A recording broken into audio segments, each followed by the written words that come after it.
नहीं इसमें मुझे लगा इसका वो देखिए कल वाले का लास्ट क्वेश्चन सही आया था। हाँ रिएक्ट एक मार्क बनाना पड़ेगा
Last time we have considered the alpha prime correction. Yes. You showed that the alpha prime corrections that do not help us to fix the moduli. That's right, yes. And my question is, how about if we include the massive modes of string? So do they possibly fix the moduli or not? Not by themselves, because the way we are fixing the low energy effective theory is by integrating out the massive modes. Right? Classically, at least you have taken into account whatever the massive modes could do. So unless you try to switch on the massive modes, right, which is difficult. At least you cannot switch on small values because their potential has a minimum at the origin. Right? You cannot really use the massive modes to fix the mode. Because the effect of exchange of massive modes have already been taken into account in writing down the effective action. Right? The supergravity action contains various terms which includes the effect of integrating out massive modes. But for example, in string field theory, so when we solve the classical equations motion, Yes. massive modes can contribute. Yes, they can, but all that is already taken into account in the low energy effective field theory. I see. Because in the low energy effective field theory, you build, suppose these are light modes and this is heavy modes. Right? All these diagrams are included in the description of the low energy effective field theory. Yeah. Right? In string field theory, what you will do then, you will not include these diagrams, but instead you will represent this by some background value of the massive fields. Right? But effectively, when you write down the low energy theory, right, this effect has already been taken into account. So unless you do something where you actually switch on the massive modes from scratch, right, which will take you far away from the perturbative vacuum. So in some sense, the equations for massive modes are already solved. Exactly, they are already solved in getting the low energy effective theory.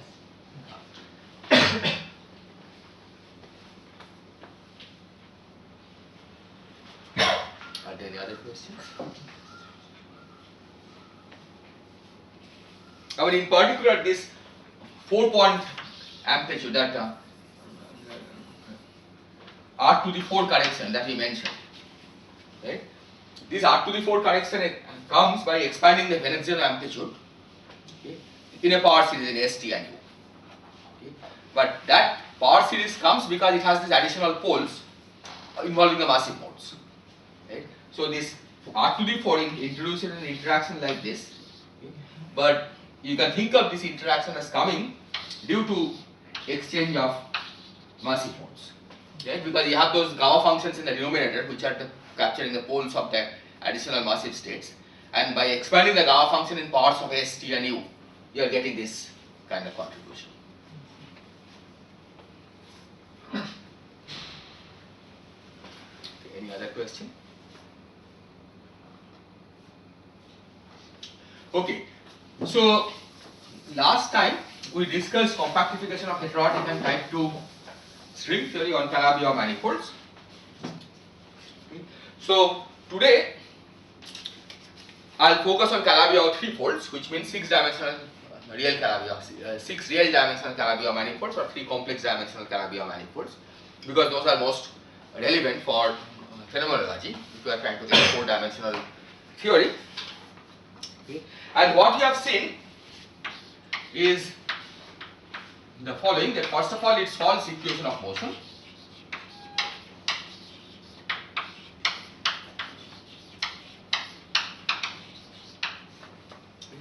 And second, that compactification on Calabi-Yau preserves part of space-time supersymmetry, part of space-time SUSY, and this gives you n equal to 1 in heterotic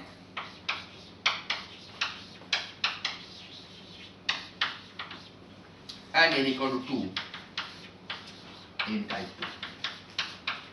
2A or 2B.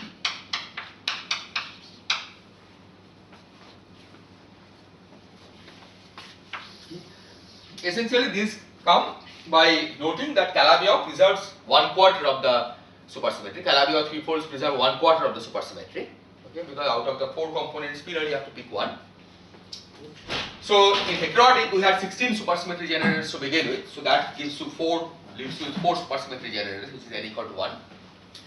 In type 3 or 2B you had 32 generators to begin with.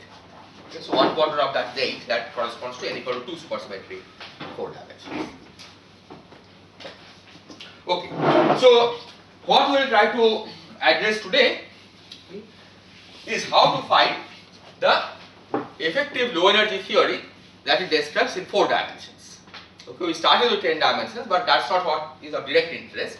What is of direct interest to us, if you are trying to make connection with what you observe in nature, is the effective 4-dimensional theory that we get out of this compactification. Okay. So what is the 4-dimensional theory? Is the 4D effective theory.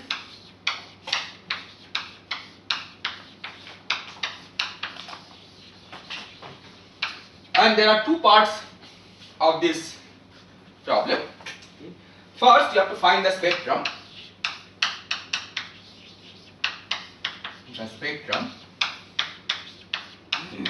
And here we focus basically on massless states, because massive states are not really very relevant for low energy phenomenology at least. And then we want to find interactions.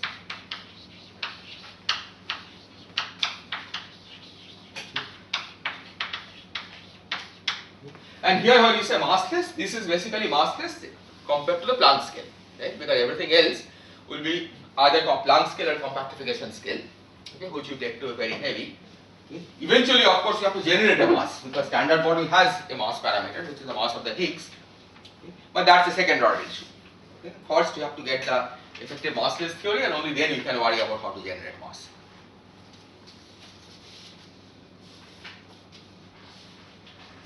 And typically, many of these compactifications, the generation of mass is tied to supersymmetry breaking. Okay. And at this stage, you are working with the supersymmetric theory.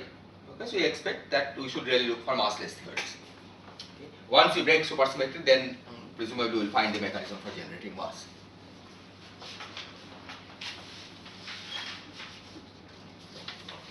Okay, so the problem is that we had a set of massless fields in 10 dimensions, okay, and you want to know how, starting from those massless fields, okay, we can read out what is the spectrum of massless fields in 4 dimensions. Okay. So we will start with p-form fields. start with P-form fields.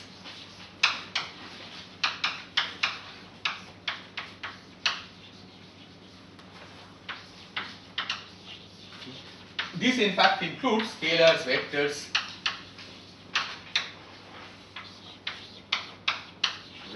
two-form, etc.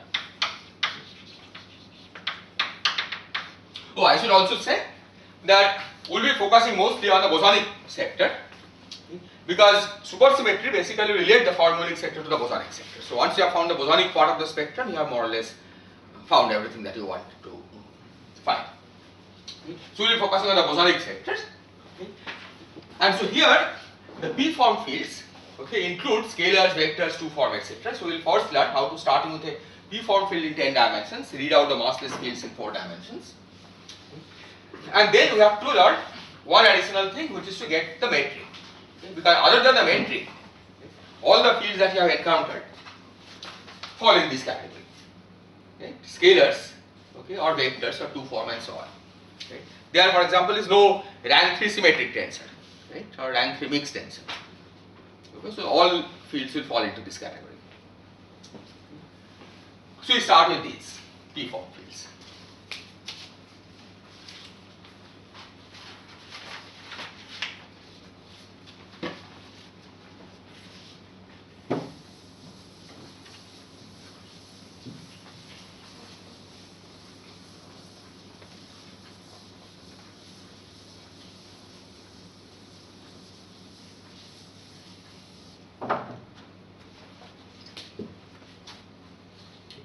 So let's suppose that we have some CP, some P form, which are denoted by CP, in 10 dimensions, which is a function of x and y.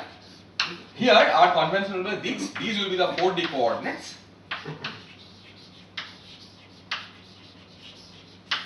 And these will be 6D coordinates.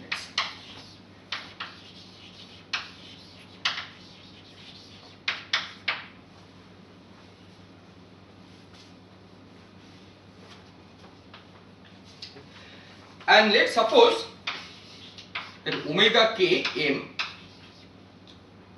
with m running from 1, 0, 1, 2, 3, all the way up to infinity, they are functions of y.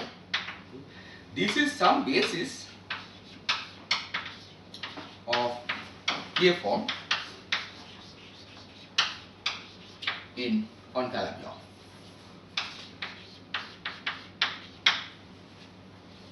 Okay, some basis. Okay, and of course it's infinite dimensional, because any function, right, if you want to write a basis for a function, it's infinite dimensional. So here all you are doing is the generalizing the expansion of a function into expansion of a k form, right? K and index antisymmetric object. Is this clear? Now, in this CP, we have P indices which are all antisymmetric. Okay. Now you can divide up CP into different sectors, okay, where say certain number, say Q of them are in 4 dimensions and the rest are in on the Calabi-Yau. Okay, and because it has P indices altogether, right? So each index can be either in 4 dimensions or in Calabi-Yau. Okay, you can imagine that you have taken Q of them in 4 dimensions, the rest in Calabi-Yau. Okay? So that object can be thought of as a P minus Q form on Calabi-Yau manifold. Right? Because there are P minus Q indices which are antisymmetric, okay, and which take value in Calabi-Yau manifold. So it's a P minus Q form on a Calabi-Yau manifold. Okay. And hence it can be expanded in this basis. Is that clear? Any P minus Q form can be expanded in the basis. Now it will be omega P minus Qn in the basis of P minus Q forms. So M indicates the number of basis elements. Yes, which is infinity, right? I mean, for example, if you had a scalar function on a sphere, right? M will stand for the y elements, right? Something like that. Okay, complete set of basis elements. Right now we are not saying how we choose the basis. Right. Later on we will fix the basis. For each k there will be m exactly. 1 to infinity.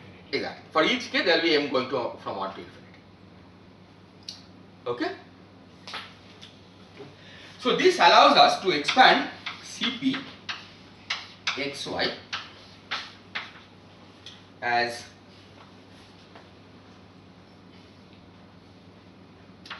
sum over m, sum over q, q will run from 0 to p.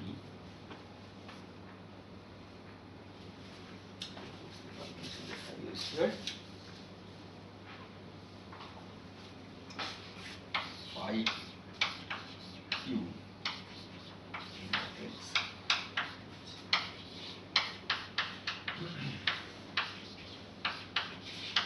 So let me explain what this means.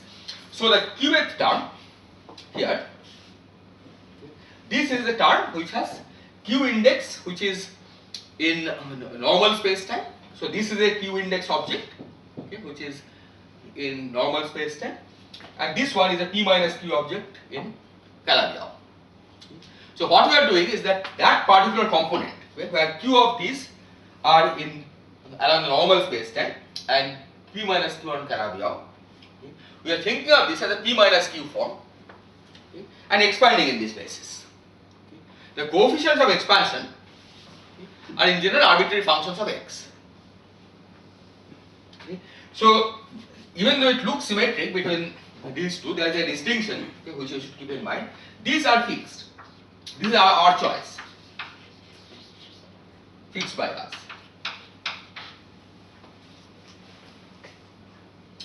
These, on the other hand, are the coefficients of expansion. These depend on what Cp you have taken. As you change Cp, okay, change this P form, change its functional form, change anything that you like. Okay. These things don't change. What changes are these objects. So these are in some sense the dynamical variables in 3 plus 1 dimension. Okay. So these you can think of as 3 plus 1D fields.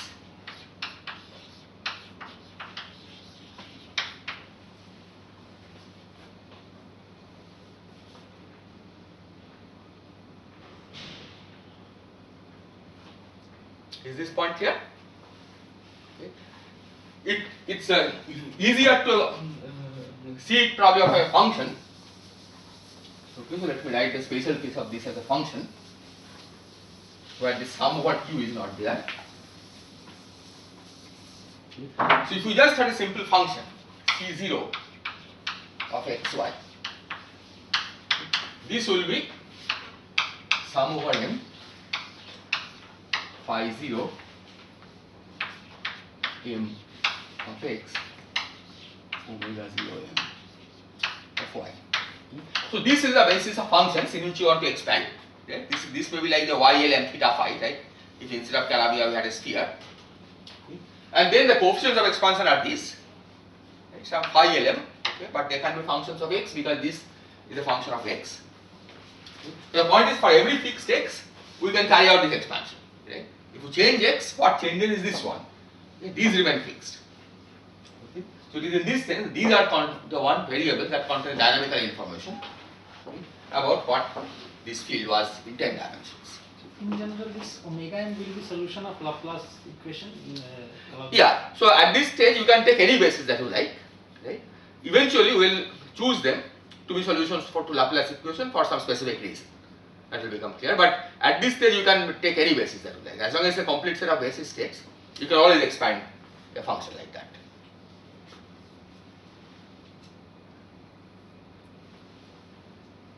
So is it true that in some sense the y dependence of the p forms are fixed?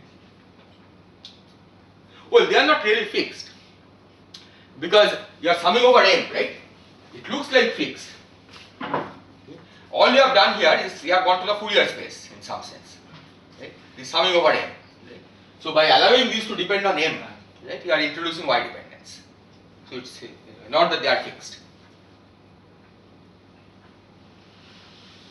Okay, the basis has been fixed. Is this point clear?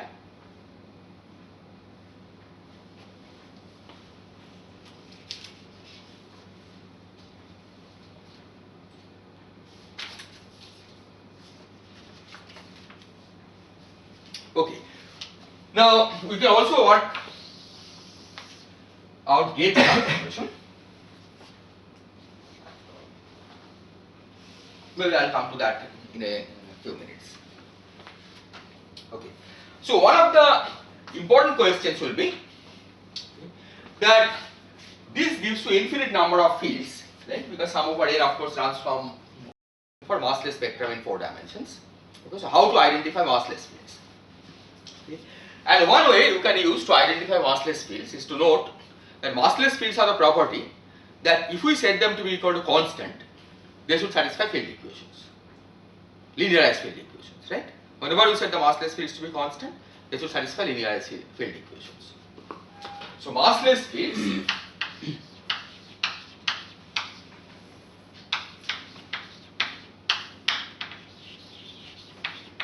when set to constant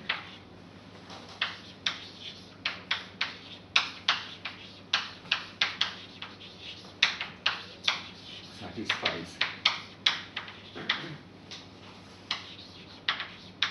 linearized field equation.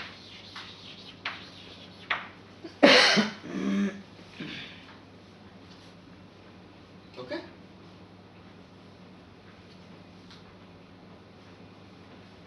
So you have to ask that if we set this to be equal to constant,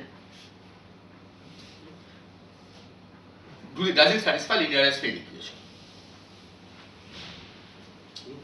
Now for this you have to recall what the linearized field equation is. Okay, and typically for a P form, the linearized field equations can be written as D star D star D Cp equal to 0. So why is this the case? dCp is the field strength. Right? Field strength also has nonlinear terms, but nonlinear terms we are not worried about right now. Okay. Starting from a P-form gauge field, okay, the field strength is dCp. Okay. And then if you denote the field strength by some f, then the equation of motion was d mu f mu nu rho sigma etc. equal to 0. Right? That was the equation of motion. But that is the same as this. Okay. Taking a divergence of the field strength, okay, you can easily check that it corresponds to first taking the Hodge dual, applying D, and then applying Hodge dual again. Is this point clear?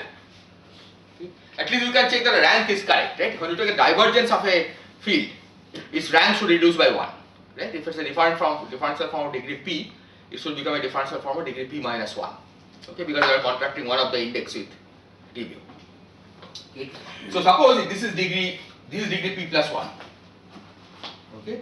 Start makes it degree, so we start from p plus 1, then the start gives you degree d minus p plus 1. D is the total dimension. Okay. Then D increases the rank by 1, right? So that gives you D minus P plus 1 plus 1. Okay.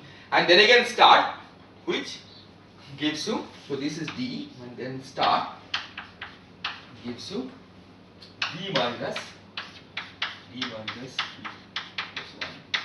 plus 1, which is the same as P. Okay, so starting from a P pod plus 1 form field strength, when you apply this operation, you get back a P form, right, which is exactly what a divergence is supposed to do. Okay, it carries a derivative because there is a D in between. Right? So what else can it be rather than a divergence? Right? But you can explicitly check that this is indeed a divergence that you normally think of. Okay. So this is the equation of motion. Linearized, yes. Generally, the Laplace theorem operator also involves another term d star, right? Yes. So this is not the Laplace theorem operator, right? So normally you get a Laplace theorem equation if you fix a gauge. Okay, if you fix something like Feynman gauge, right? Then you get box mu equal to 0, right? In QED, for example. But the equation of motion for mu, which is like in a gauge invariant form, right, is not the Laplacian on mu equal to 0. right? That's why you are getting this.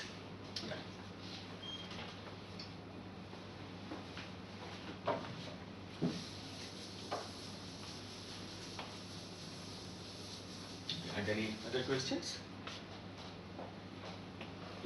Okay, so now one can show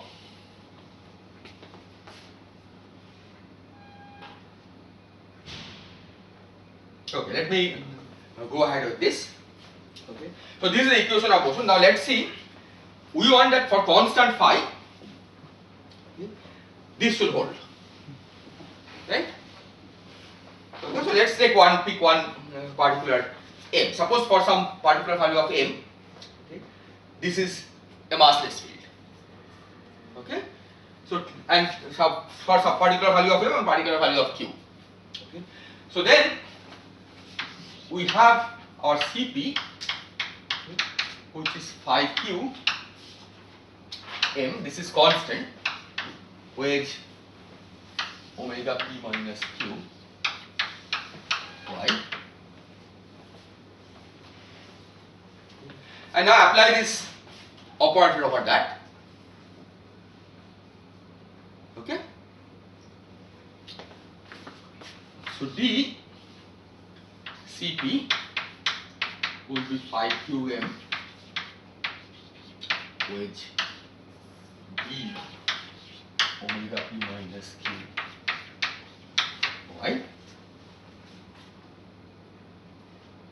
Okay. Why? Because this d phi q is independent of x, right? We have taken constant phi, so the only part of d that acts is the y dependent part, right? So it only acts on y. Otherwise there will be d phi of term also. -1. Pardon? Yeah, -1 to the q. This is not going to be very important, but let's put this in here. -1 to the q. Now you are taking star, okay, which is Hodge dual, so that corresponds to taking star of this in 4 dimension and the star of this in 6 dimension. Okay, so star dCp will give you -1 to the q, well up to sine star phi q. Okay, so this is star 4 wedge star 6 b omega p minus q y, okay. And then you are again applying a d. So let me write down the whole thing at one go. So d, so star d star b Cp will be up to sine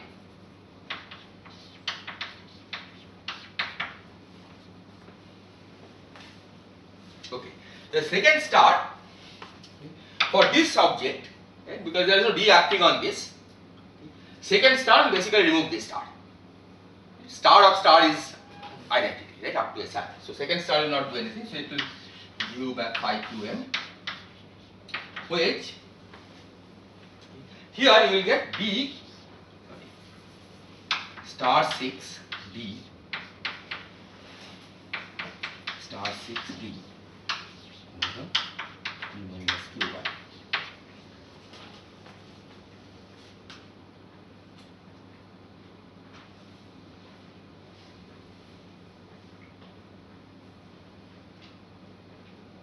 Is this clear?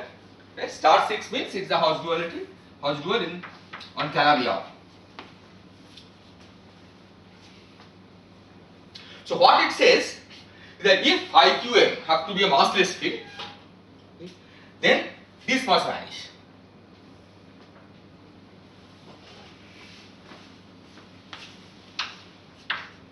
Because this equal to 0 is the equation of motion, right? The condition for a massless field is that when you set equal to constant, it should satisfy equation of motion. When phi is set equal to constant, it should satisfy equation of motion. After all, the 4-dimensional equations of motion are to be inherited from 10-dimensional equations of motion, right? They are not something new. Okay. So when phi qm equal to constant, they satisfy equation of motion if they are massless, which means that in 10 dimension, okay, setting phi qm equal to constant should generate a solution to linearized equation of motion. And here it is. This is the linearized equation of motion. So this tells us that phi qm is massless if d omega p minus q star e star is equal to 0. These are also in 6 dimensions. This statement was for a 10-dimensional statement, right? This left-hand side blackboard. Yes, this was the 10-dimensional statement. So what is massless in 10-dimensional? Well, 10-dimensional CPU was massless anyway. Right? This is linearized equation of motion. This is a linearized equation of motion for CPU. Now you are saying to identify 4-dimensional massless fields. Right? From the 4-dimensional perspective, we know that when the massless fields are set equal to constant, they satisfy equation of motion. So it's independent of one. It's independent only of y. Yeah, so it will be, so phi q is set equal to independent of x. Right? Now 4-dimensional equations of motion are of course are inherited from 10-dimensional equations of motion, right? We don't know what 4-dimensional equations of motion are, but they are the ones which come from 10 dimension. So if phi qm is massless, then when you set it equal to constant, this configuration should satisfy linearized equation in 10 dimension. Because after all, equations of motion in 4 dimension are coming from 10 dimensions, right? So when phi qm is set equal to constant, it should satisfy the linearized equations of motion in 10 dimension. And this is the linearized equation of motion, this equal to 0. This Which- is also going to a massless field in 10 dimensions. Yeah, we are assuming that CP is massless in 10 dimension, right? That because otherwise this equation itself would have to change. Okay? Because you are only starting from massless fields in 10 dimension, but not everything that comes from there will be massless in 4 dimension. Right? In fact, this is the additional condition that you have to satisfy for this to be massless in 4 dimension.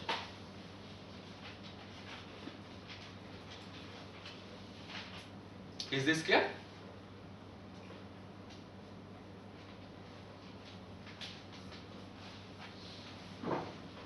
Okay, so let me repeat again.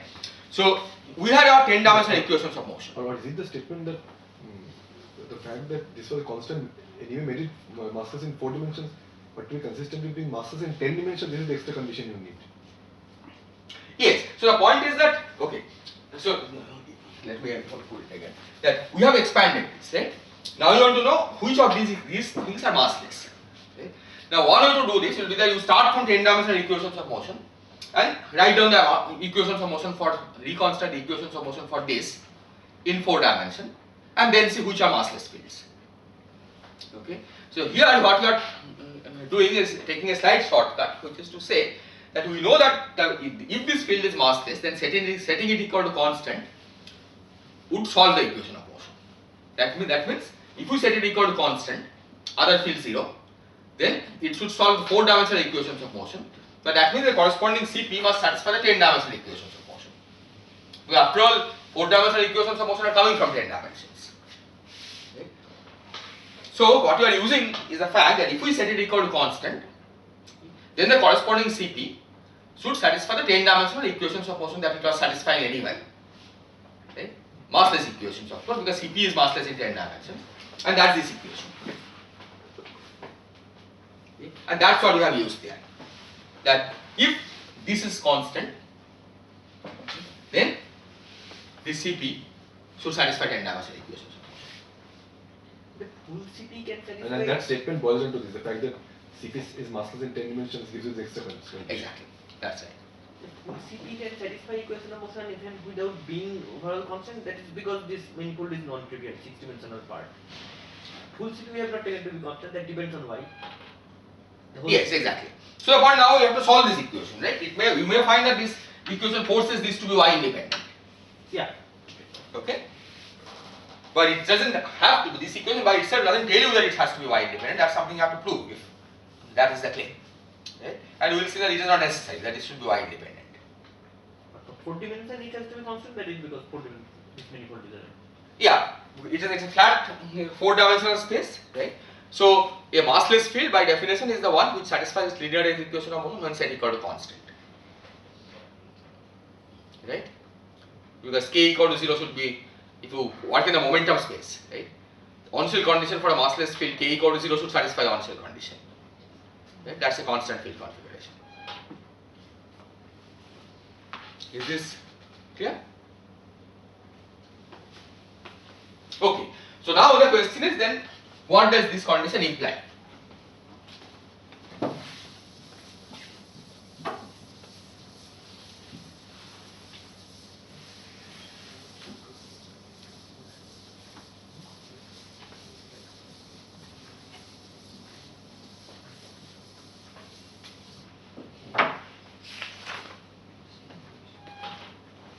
Sir, omega p minus q was fixed by us, right? Yes, exactly. So if we have already fixed it, Yes. okay, then if in addition it satisfies this equation, Yeah, we have already fixed it. Okay. But there is an m here, right? okay, For some particular m, this may be satisfied. For other m's, it will not be satisfied. okay, Okay. So we'll have to choose the m appropriately, for which it gets satisfied. Okay. Okay. So for this, of course, it's necessary that you have to choose the basis appropriately. Okay. And we will now see how to choose the basis. So doesn't it mean then that if you make a wrong choice of basis, Yes. then my phi m's may not be.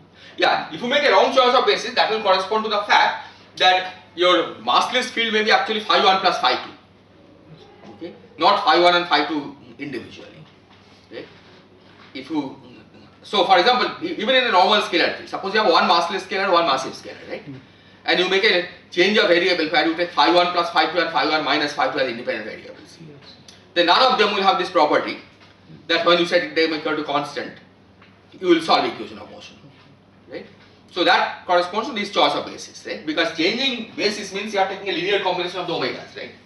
That can be absorbed into a linear combination of the phis. And if you make a linear transformation of omegas, that's a linear transformation of the phis. Okay? So indeed, you are right that you have to make the choice of basis judiciously, okay? So that you do identify the mass eigenstates. Okay, even if you don't identify all the mass eigenstates, at least the massless states you should be able to find. Okay, so now we will see from this, right, how to choose the basis. Okay? This will tell us how we can go about choosing the basis. Okay, because you have to make sure that we are extracting out as many massless fields there are as possible, right? If you take an arbitrary linear combination, you may not find any of them massless, but nevertheless you may be losing some because you have not just chosen your basis correctly. And sir, is there any way to know the number of massless? As you told that we would like to choose a basis so that we can get the maximum number. Yes, we will see now how to choose it. But sir, is there a way to know what is the maximum number at least? I mean. Yes, there will be a way to know, but you have to first do this work. Then eventually we will get a number, right? We will be able to express what the number is. Okay. But for that, you have to understand how to find solution to this equation. Okay, so let's try to understand what its consequences are. Okay. So starting from that, we can write down the following equation. So if you take omega p minus q star wedge star d star omega p minus q. Now we are integrating over the Calabi-Yau threefold. Calabi-Yau manifold. See, these are all six dimensional constituent. So this should also be 0, right? Because this is 0. Okay, this is for particular m. Okay, no sum over m. This is just single m.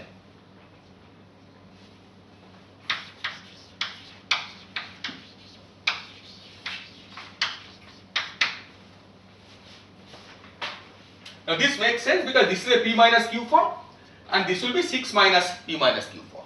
Right? Star 6 will make it into 6 minus p minus q form. So the wedge product will be a 6 form. There is a D here, a D over there are 2 D's, right? Star. Yes, there are 2 D's exactly. So where did this is a D. So this follows from that. Okay, that omega has to satisfy that condition. Now the first thing you can do is to remove 2 of these stars. Okay, up to a sign.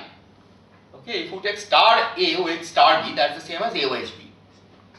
Okay, because there are 2 epsilon symbols basically, right? Which you can simplify using the product of 2 epsilons being sum over deltas. Okay, so you can remove the 2 stars. So this up to a sign will be integral over m cy omega p minus q m wedge d star 6 omega star 6 d omega p minus qm. Then you can integrate by parts. Okay, there is a d here. You can integrate by parts, and that this you are allowed to do because you have a compact space. Okay, so there are no boundary terms left over. Okay, when you integrate by parts. So again, up to a sign, this is integral m Calabi-Yau d omega p minus qm with star 6 d omega p minus qm.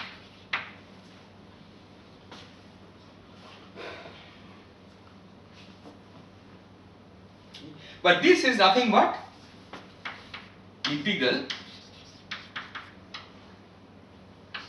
d6y square root of determinant of the metric times d omega m d minus q mod square. Okay, mod square means basically d omega m you think of as a tensor and contract to the metric. Norm of d omega m mod less q. Okay, so this again is a straightforward thing to check. Okay. A with star a, okay, is nothing but mod a square integrated.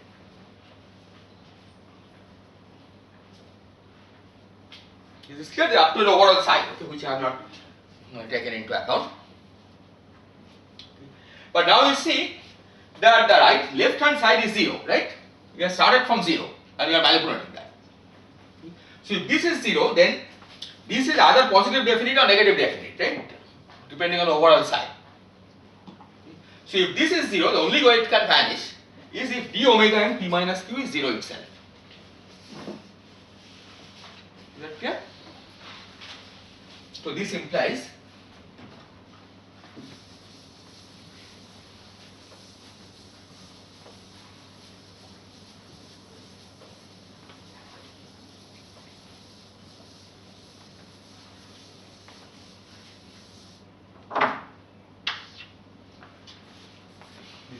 that d omega m p minus q comes to 0.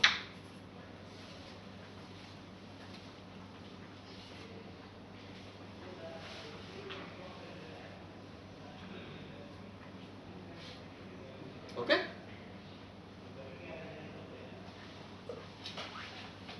So this means that it's an element of cohomology. Okay? Omega m p minus q is an element of cohomology. That's the meaning, because it's a closed p form, p minus q form. Why is cohomology it can be exact as well? Yes, so that is a zero element of cohomology. Right? So when I say it's an element of cohomology, I am allowing for it to be trivial element. Okay? So now we can consider two different possibilities. The first possibility is that omega p minus qm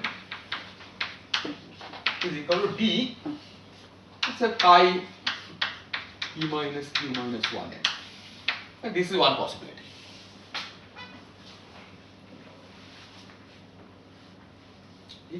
The second possibility is that omega is harmonic. Okay, because we had said this whole Hodge decomposition theorem that once you have d omega equal to 0, okay, it can be written as a sum of a harmonic form, okay, which is annihilated by the Laplacian, and an exact form. Okay. So the harmonic form means that d star d plus d star on omega p minus qm will be equal to 0.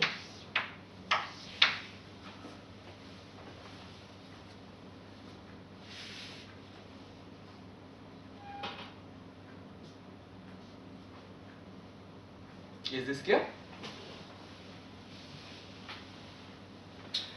Now let's consider this possibility.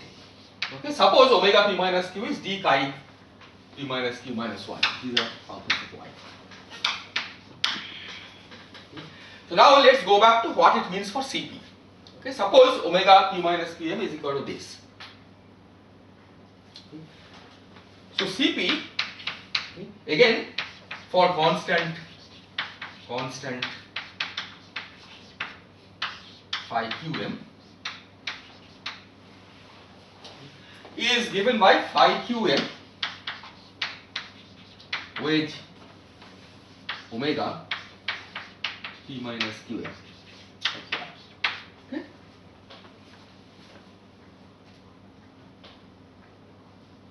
But this you see now can be written as minus 1 to the q d of phi qm wedge phi p minus qm.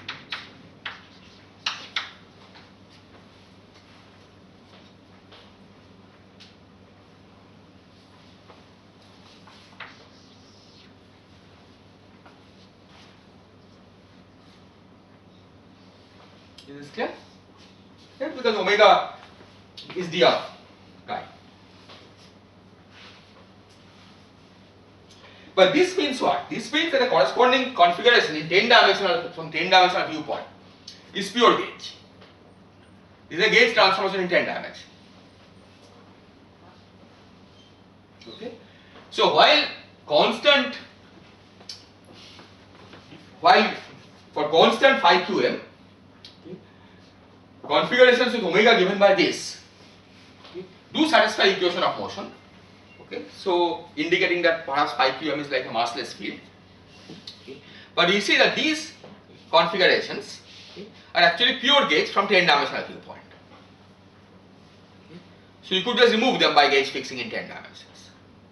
Okay. These are not physical configurations, physical massless fields. Is this clear?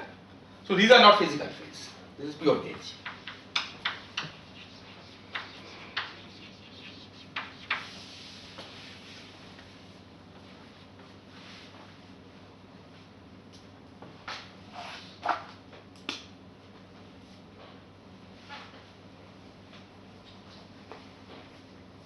So this leaves us with the second possibility.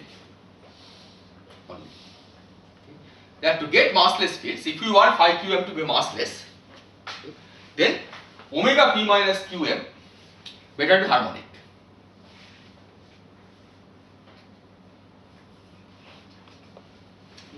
And now you can see how we should choose our basis states to identify the massless states appropriately. We choose the basis states to be eigenfunctions of the Laplacian. Okay, suppose omega m's are chosen to be eigenfunctions of the Laplacian. Okay, then we will basically capture all the possible massless states, because for every harmonic form there will be a massless state. Okay, things which are not harmonic, okay, there is no way you can take linear combination of those and make them satisfy this equation. Yeah, if you start with a non-zero eigenvalue, okay, suppose omega, you take omegas which are eigenfunctions of a Laplacian with non-zero eigenvalue, okay, then it's impossible to take linear combinations of those, okay, and make them satisfy this equation. You can make them satisfy this equation, but that doesn't help, right? Those are pure gauge. Okay, you cannot make them satisfy this equation. Okay. So this, yes. What about all the phi's which are like phi equal to some e to the power ik, but k square equal to 0? Basically massless. Yes, so we are not analyzing those right now. Okay, we are just trying to identify massless fields. We are looking at constant modes.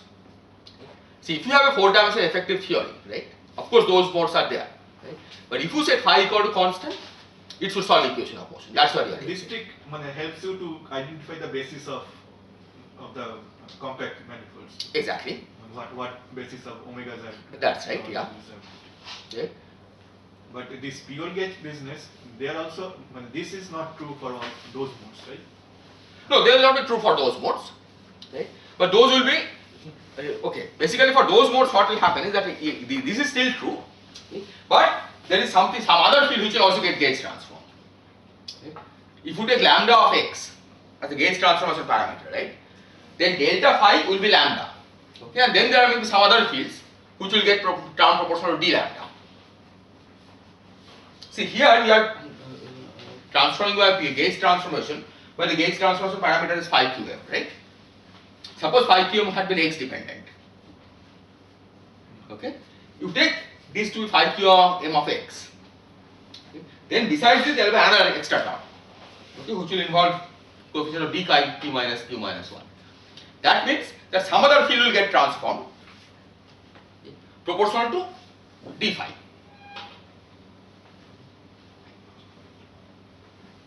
So if you make this x dependent, right, this term is still there. The fact that there is a phi qm times d chi term, that term you are not getting rid of, right? So phi q times d chi and d chi is omega. So there is clearly a term which is phi qm times omega, right? Which means that you can get rid of phi qm by from that term. Okay? But the result is that there will be another term which is d phi qm times chi, right, which will shift some other field by d chi. Okay, so Gauge transformation will not just shift phi, but it also do something else to some other field. Okay? But the fact that you can set phi qm equal to 0 by the Gauge transformation, that is still true.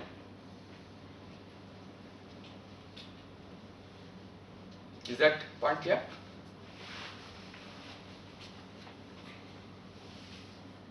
Okay, so what I'm trying to say, it will be like that if you have two different fields,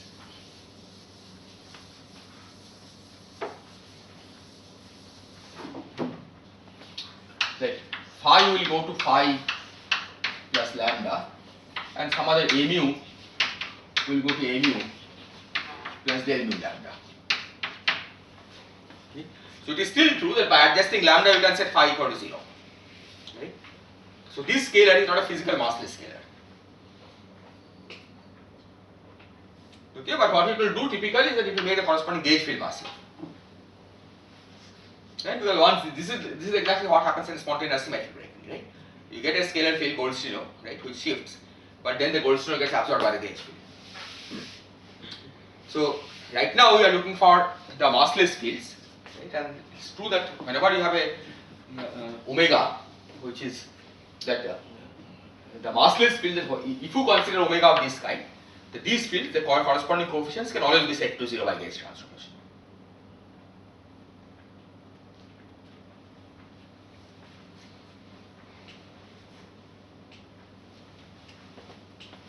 Is this clear? Okay. So what we will do now is that we will choose the basis omega m.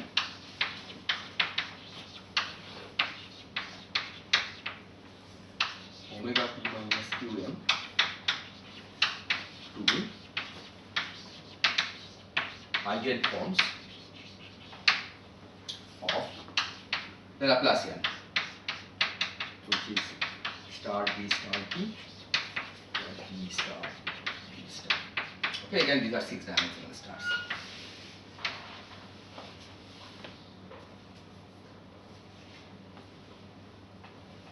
Okay.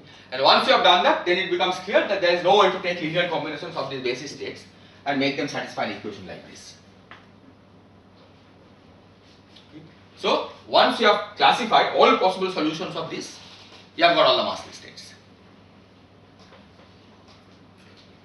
The basis states to be eigenfunctions of Laplacian with eigenvalue 0. No, with arbitrary eigenvalue. We are talking about basic states, right? A full infinite basis, right? With arbitrary eigenvalue. With eigenvalue, Sm. Of these Sm equal to zeros, zero functions will give rise to massless states. Non-zero Sm will not give rise to massless states. Okay. And this question as to whether we know that we have got everything, okay, now boils down to that if we take a non-zero Sm, right, is there any way to take a linear combination of basis states and make the corresponding coefficient look massless, right? For that you need this condition. Okay. And once you have taken them to the eigenforms of the Laplacian, right, no linear combination of the eigenform will ever be annihilated by the Laplacian. Okay, so you know for sure that you have got all the massless states that you could get.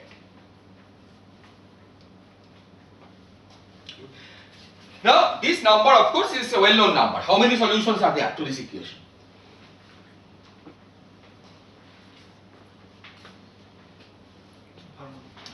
Number of harmonic p minus q forms, right? That's the Betti number. Right? Number of harmonic p minus q forms is bp minus q. That's the definition, right? This is the dimension of the homology. Right? You solve for omega which satisfy d omega equal to 0 up to equivalence, which is that you set this to equal to 0. So the number of such forms, so number of solutions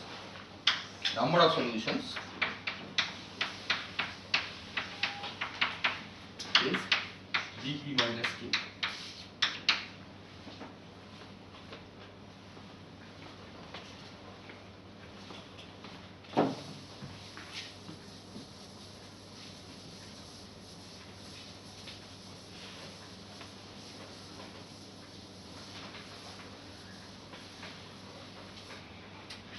So what we learned is that given a massless P-form gauge field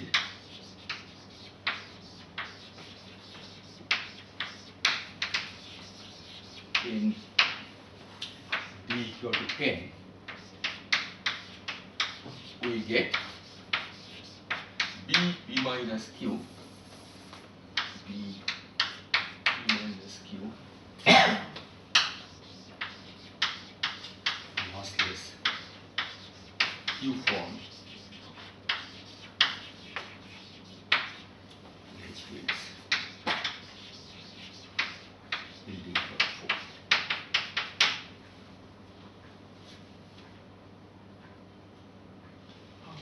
Yes. Betty number is a topological quantity. Yes. So the number of massless fields has no connection from the P form it's coming from. No, it doesn't. Right? Of course, you have to make sure that it satisfies the 10-dimensional field equations, right? So the background should satisfy 10-dimensional field equations. Okay. After that, the number of massless fields is independent of the detailed choice of the metric, for example, right? Or what P form we have taken. Okay, but we have of course assumed that the P form equation of motion is D star D Cp equal to 0, right? That's the standard equation of motion that you get for all P forms that you have in string theory. So the more holes the Calabi-Yau has, the more massless fields. Exactly. The more holes it has, the more massless fields it will have in 4 dimensions.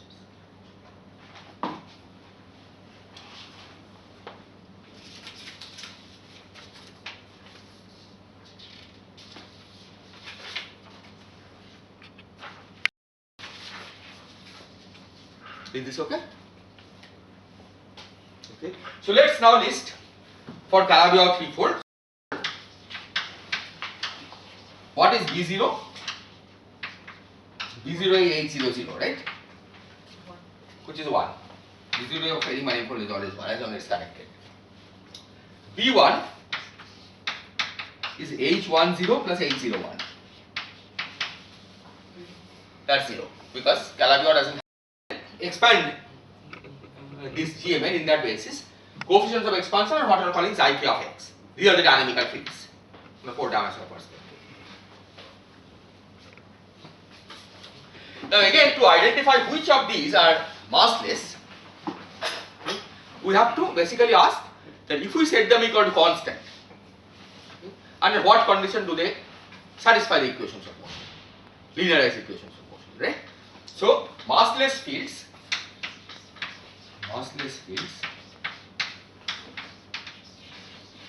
will mean that psi k equal to constant will satisfy linearized equations of motion.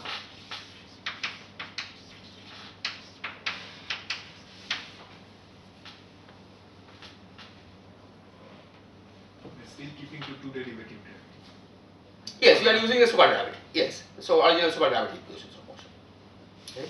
No, Right. but not taking the r to the power 4. No, so that's our normal supergravity. Right. Without including the stringy corrections. Because it's anyway linearized, so it doesn't matter. Yeah, exactly. So for linear, well, it may matter because the r to the 4, the Calabi-Yau background itself could soak up some of the r's, right?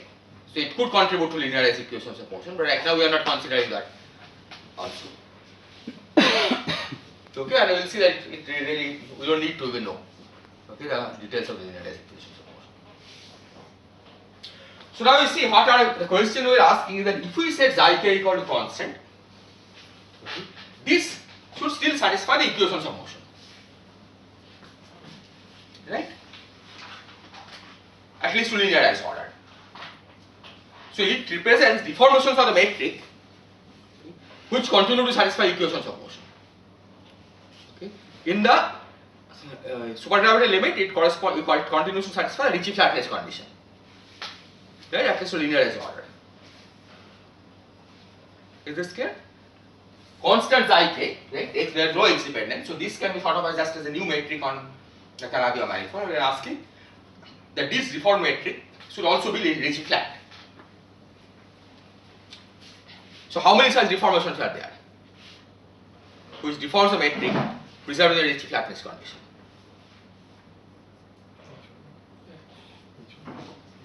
Yes. What's number? Well, it's recall Yau's theorem, right? Okay. Which tells us that for every complex structure and every Kähler structure, okay, every Kähler class, there is a unique Ricci flat metric. Okay. So the only way you can preserve Ricci flatness, okay, and yet deform the metric is by deforming the complex structure and the Kähler class. Right? Those are the possible deformations that could generate Ricci flat metric. Okay. So the number of scalars of this kind is the complex structure moduli space plus scalar moduli space. Okay, those are the scalars that we get from here. So the number is h11 plus 2h12. 2 because we are counting real dimension, right? There are 2h12 real parameters that level the complex structure moduli space.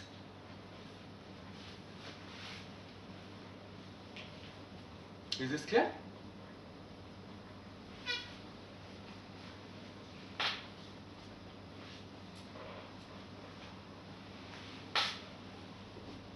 So let's add it here. Okay. So we get scalars 2h12 plus h11. We get from metric. Same here. Okay. So additional scalars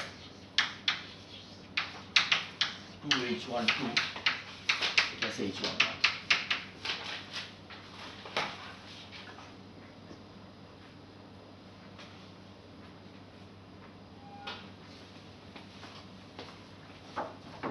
So this psi x, these are constants. Yes. But can I put any constant for Ricci flat? Yes. So the point is that at a linearized level, right, any constant value of psi k will solve the equation, right? Because these are deformations, right? So you can deform it by any constant at linearized level, right? At non-linear level, of course, I mean, you still have equal number of parameters, okay? But you have to add additional terms here, okay, to get the full non-linear deformation.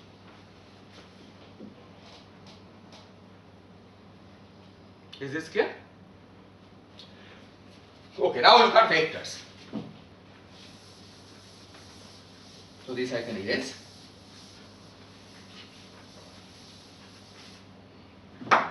So vectors will come from GMU.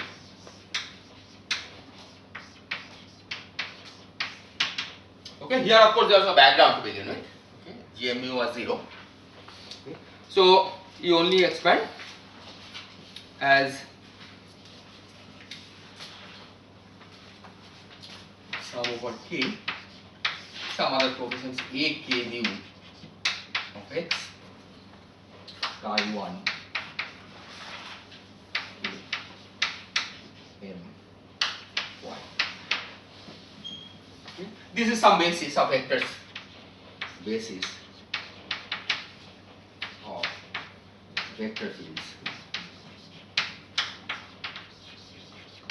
on CY. Okay, again these are fixed, these are the variables, these are the fields in 4 dimensions. Okay, these are fixed, but we will choose the basis appropriately, okay, so that we can pick up the massless fields.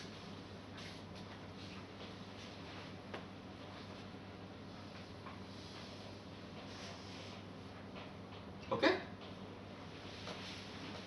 So again, to pick massless fields, okay, we have to ask under what condition, if we set this equal to constant, okay, switching this on continue to satisfy linearized equations of motion. Okay, that's a clear question. We set it equal to constant and substitute in the equations of motion. Okay, equation of motion was Rmn equal to 0 where mn run over all 10 dimensions. Okay. So this I will not do the calculation, but I will just state the result. So for constant Akmu,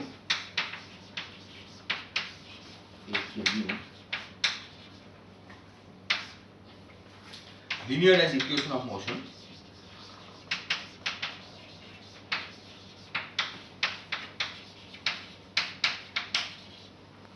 can be shown to give del m by 1n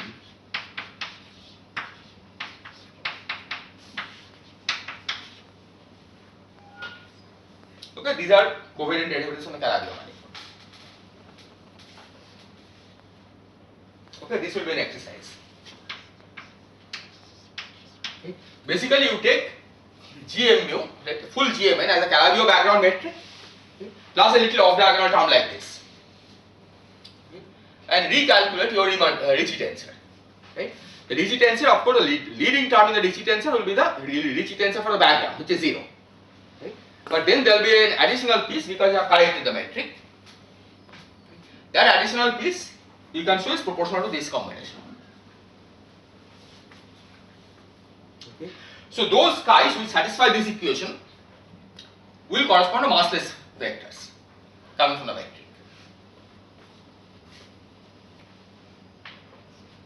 Is this clear? But this is nothing but the killing vector equation. Right? Killing vectors represent isometries of a manifold. Right? Whenever there is an isometry generated by a vector field, they satisfy an equation like this. Conversely, if you have a solution to equation like this, then the chi direction generates infinitesimal isometries of the manifold. Now it's known that Calabi-Yau manifolds don't have any isometry. Okay. And hence there are no solutions to these equations. Okay. Unlike the sphere, right? If you had a S2 for example, right? And if you had done the compactification, you would have 3 isometries on a sphere, on a 2-dimensional sphere. Okay. It has 3 rotational isometries, so it will give an SU2 gauge field. Okay. The 3 SU2 gauge fields will come from the 3 isometries. Okay. Calabi-Yau three-folds, however, do not have any isometry, and hence you don't get any vector field out of the metric. This is only peculiar to Calabi three-folds or Calabi-Yau manifolds in general? Certainly it's true for K3 and Calabi-Yau three-folds. I think it's true in general, right? Except the tori. Yeah, the tori of course have U1 isometries.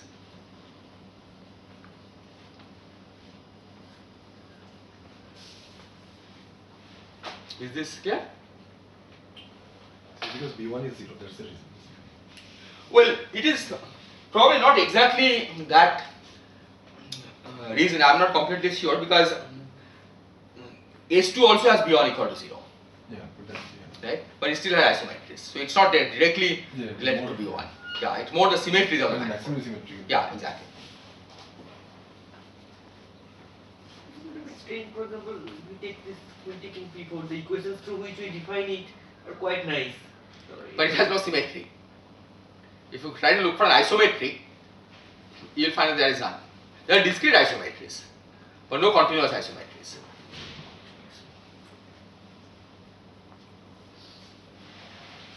CP4 of course has isometries, right? But once you write down the quintic equation, you have to ask, is it possible to make a transformation on the z's, keeping all the coefficients unchanged? Yes. Okay? That you will find that there isn't any. Okay? Except maybe, okay, even in that case, I don't think even at orbifold points or spatial points you can get. Certainly a generic Calabi-Yau manifold doesn't have any isometry.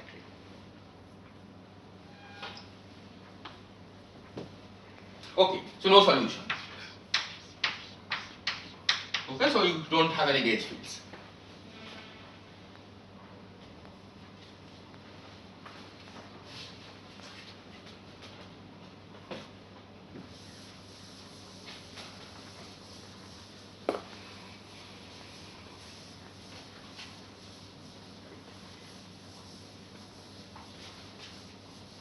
And finally, the tensors come from G mu nu xy. Okay. This now you have to again put the background eta mu nu plus expand. Say h k mu nu x.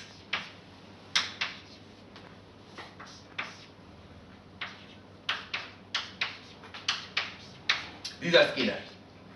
Scalar. The basis.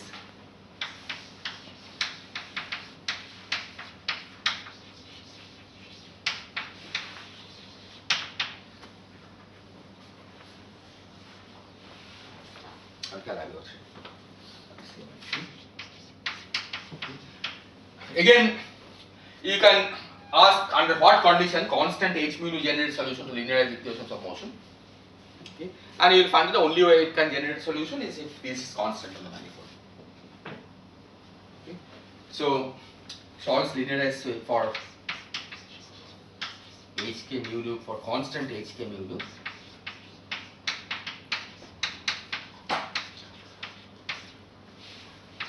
Solves linearized equation if phi 0 to y constant. Okay, so basically one spin to field you get from here. Okay, just a metric itself.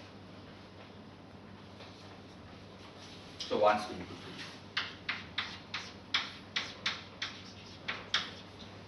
So you can add that here both. So one spin 2. And here also one spin.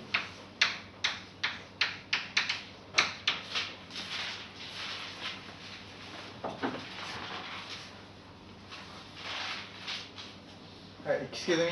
Yes. Calabi-Yau 3-4 has at least 1/4 supersymmetry. That's right, yes.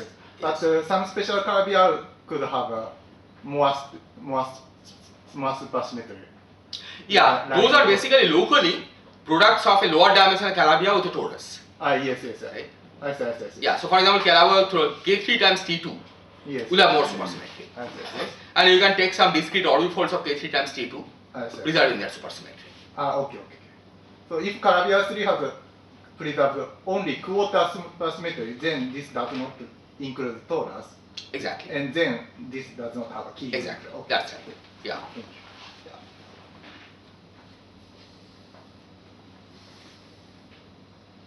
Are there any other questions, comments? Okay, so let me just take stock of the situation and then I'll stop.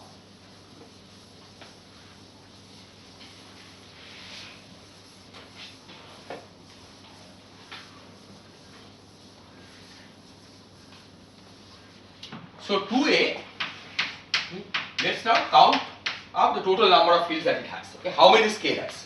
First, here is one scalar, h11. So number of scalars. So scalars, we have 1 plus h11 plus 1. Okay, from here, this is one form. C3 gives you one form, and here are the scalars from the metric. Well, this is not the scalar, this is the scalar from metric. Yeah, this is the scalar. I don't know why I have written twice. No. No, I know, I don't think that's the scalar from the metric. 2h12 plus 1. So this came from a 3 form, C3. Right? And this is the one which came from the metric. No, the metric is h11 plus twice h1. When you have written correctly. This is from metric. Oh, this is from the metric. Okay, yeah, right. This is from C3. This is from the metric. Right, this is metric. So this could be overall to Yes? shouldn't be two overall h12 plus h11. 2h12 plus H12 is complex.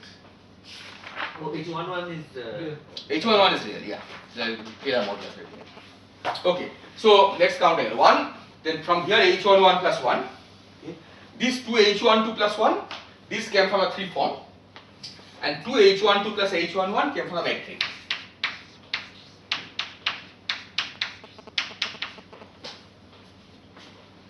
So this can be written as 4 H12 plus 1 plus 2 H11.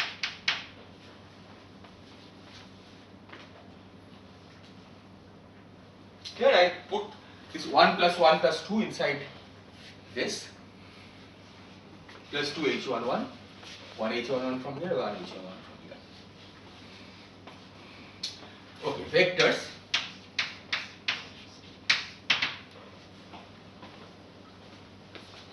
Here is 1 and here is H11 form. Okay, from metric of course there is nothing. So H11 plus 1. And 2 form of course we have already dualized, so nothing is there. So metric is 1. This is the bosonic field content of type 2A on Calabi-Yau manifold. Okay, the 4-dimensional bosonic field content.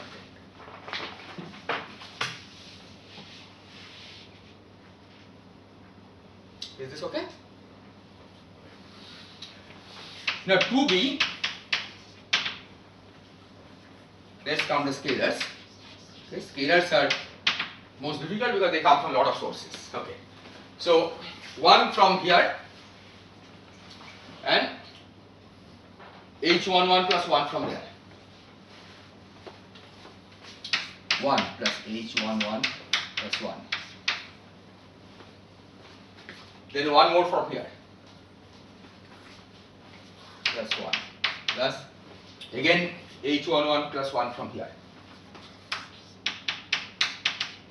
From C4, we had initially thought we got H11 two forms H11 scalars, but they are dual to each other. So basically H11 scalars plus H11. And finally from a metric. From a metric, we got 2 H12 plus H11.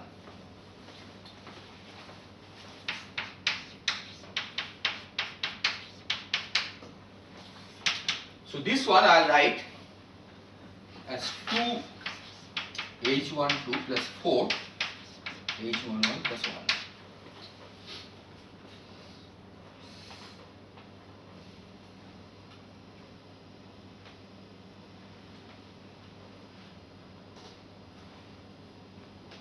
Okay?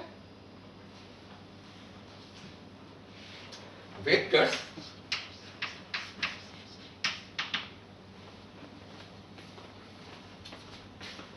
Vectors are basically all coming from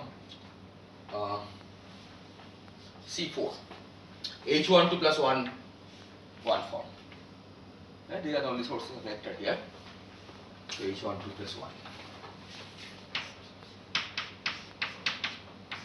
And metric 1.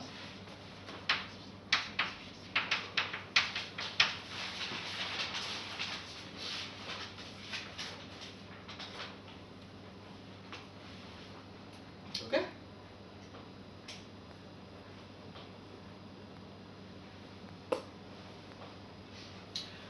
Now if you look at this, it would seem that the 2A and 2B answers are more or less similar, but H11 and H22 want to have one exchange. Then you can see here 4 H12 plus 1, here you have 4 H11 plus 1, and 2 H11, here you have 2 H12. Okay. So it's the case for vectors. H11 plus 1 here, H12 plus 1 here. Okay. Now this looks accidental, okay, because after all we did many things, we added up everything and then suddenly we found that the final result seems to have this symmetry. Okay. But this in fact has a deep reason, okay, and that is mirror symmetry.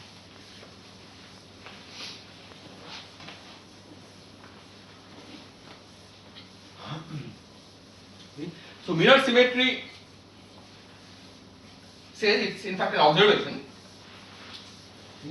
that not for all Calabi-Yaus but for many Calabi-Yaus there is a mirror. Okay, Calabi-Yaus come with mirror pair such that 2a on m is 2b on its mirror, which is often denoted by w.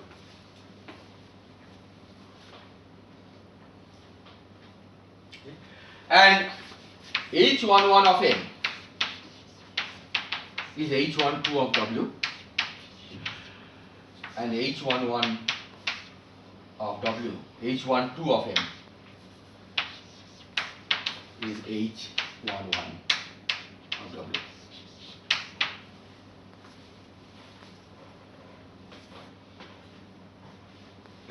Sorry, what are M and W? These are mirror pairs. So m and w are both Calabi-Yau manifolds, right? There are some systematic way of constructing it, right? But otherwise you just do trial and error. Initially it was found by trial and error. In fact, people classified all possible Calabi-Yaus, well, as many as they could find by certain construction, right? And then they found that the H11 and H2 have this symmetry, right? They plotted it on a H11, H12 plane, okay?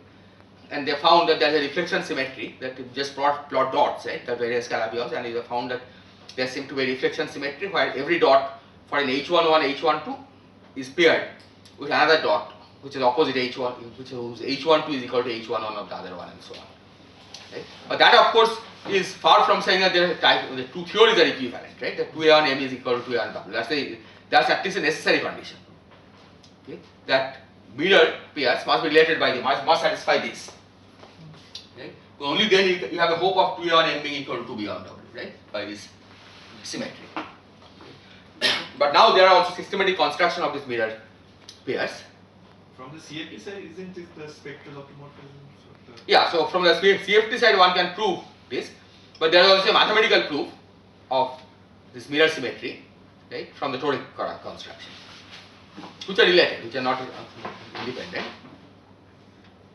But this is the origin of why, well, at least this explains why you have such symmetry in compactification of type 2 and type 2b on Calabi-Yau folds. Yes. Specifying the Hodge number doesn't fix the Calabi-Yau. That's right, certainly. So just by looking at the Hodge number, you will not, there will be more than one Calabi-Yau or the same Hodge numbers, right? And we don't know which one is the mirror. So you have to do more work to figure out that as a theory, the two theories are exactly equivalent. And in particular the interactions that you will get, right? Here I have only talked about spectrum, right?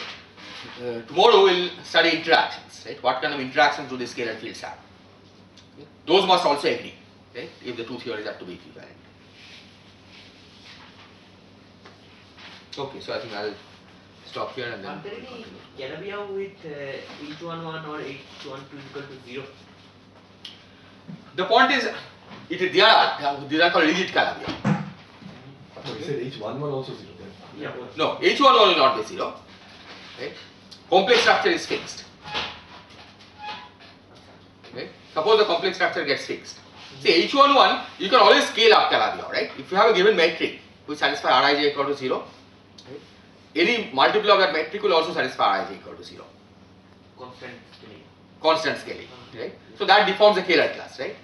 That basically takes the form J, right, the Kähler form, and multiplies it by some constant. So H11 cannot be 0. Right?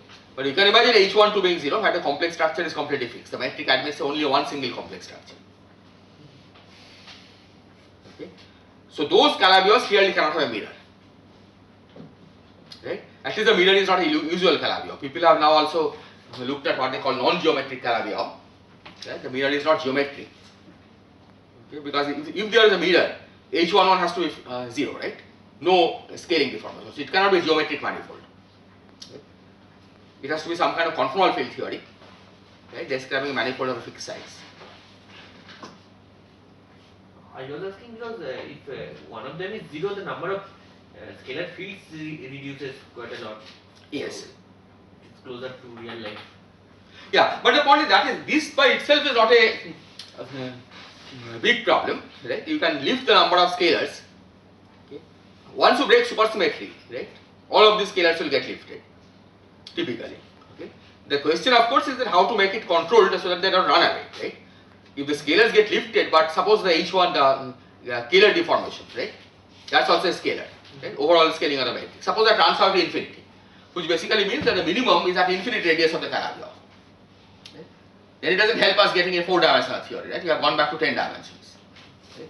Or if it runs up to 0, right? The minimum radius is when the radius is very, very small, where all these approximations that you are making will break down, right? Because the manifold will have the string scale size. Right? You cannot use any geometric intuition to do your analysis. Right? So those are the typical problems that run away of the moduli. Right? Lifting the moduli, right, typically will happen once you break supersymmetry.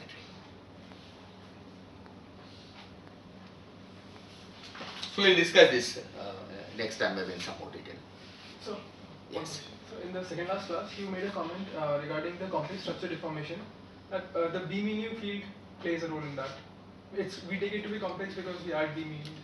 Yes, so I didn't do it that way, right? But the reason that the number of this number always got multiplied by 2 is because it's coming from the B contributes to H11 scalars. Okay? It's not a complex structure, the Kähler deformation. Complex structure is already doubled, right? It's 2H12 plus 1. Okay? The Kähler deformation is real, right? So you got start with H11 scalars from the metric. Okay. But it always gets even because B also contributes H11, and typically one can form a nice object called B plus Ij, okay, where J is the Kähler structure, right? B is the 2 form that represents the 2 form field, right? And this combination enters many formula, particularly from supersymmetric viewpoint. This is a natural combination that you can write down. Okay. So this is what people call complexified Kähler modulus. Okay, this would not be there in a theory of gravity alone, right? It's only in supergravity, right, or string theory, where there is a 2 form field, which the theory already has. Okay? Then you can hope to do something like this.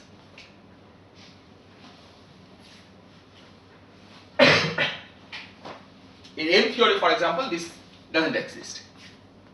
Right? In the 11 dimensional supergravity, you don't have a B field, a 2 form, right? So there you have to work with the real Kähler class.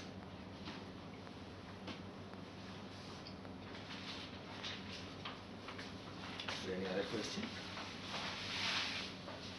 Yes.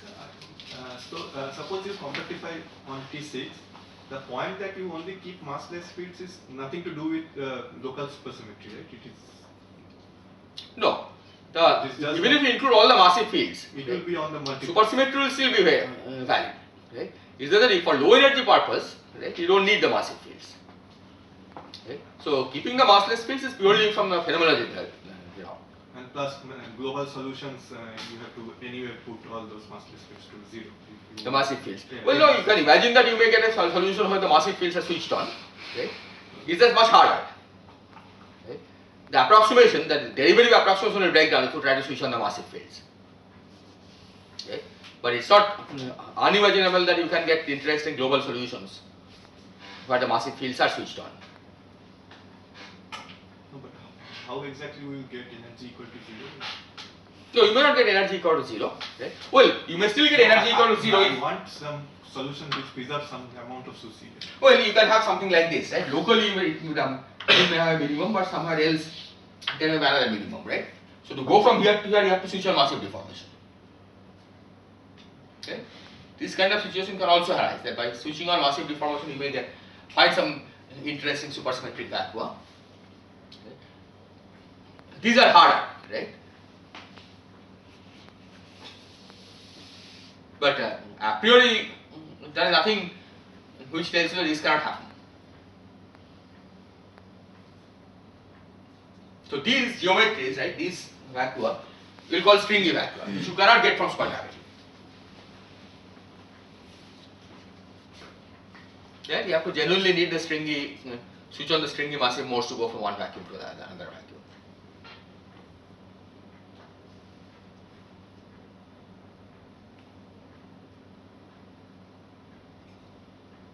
But typically, if you want a controlled approximation, okay, you look at the vacua which you can reach by massless deformation. Won't this vacua give instant contributions to whatever calculation we do? It will give. Instant contribution. Well, the point is, I mean, in field theory, incidence of course will not tunnel between plasma. Right? It has effects, non-perturbative effects. So certainly non-perturbative effects in string theory will have to include all of these. Right? But it's not that they are the true ground state will be a mixture of these. Okay. In harmonic oscillator, the double well potential, the true ground state will be a superposition of these, right? But that's not the case in field theory. Well, in field theory, the overlap between this and this is zero, right? Because these two vacua differ in infinite number of space-time points,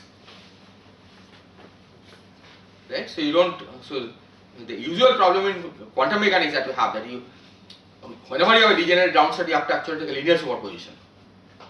That's not there in field theory. Right? Or any theory with infinite volume. Its tunneling amplitude becomes zero. This is a e to the power integral of over. Exactly. That's right. You'll have a volume integral.